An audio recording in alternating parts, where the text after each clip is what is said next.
J'ai fait des rencontres qui m'ont permis de comprendre le côté aussi spirituel de la marche, le côté culturel de la marche, aussi d'apprendre à apprécier les rencontres. Et en fait, c'est là où je me suis dit, en fait, la marche, c'est même pas la marche, c'est la vie. Je sais pas si tu vois ce que je veux dire. En fait, quand je marche, je pars vivre. Là, en ce moment, je vis aussi. Mais quand je marche, je pars juste vivre d'une autre manière. Tu vis pleinement. Voilà, exactement. Et justement, tu disais, c'est les rencontres Ouais, avec des Français qu'on n'a pas toujours l'habitude de rencontrer, qu'on ne voit pas à la télé, ouais, ouais. qu'on connaît mal. En réalité, la France, déjà la France périphérique, on ne la connaît pas très bien, mais la France agricole, on la connaît encore moins. Tu avais des préjugés sur cette France-là? Ouais.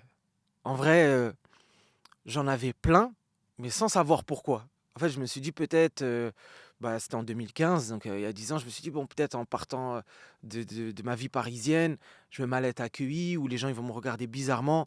Donc je suis parti vraiment avec plein de est-ce que c'est des peurs? Non, je dirais plus que c'est des comme tu as dit, préjugés, peut-être des questionnements, des inquiétudes et ça a été tout l'inverse.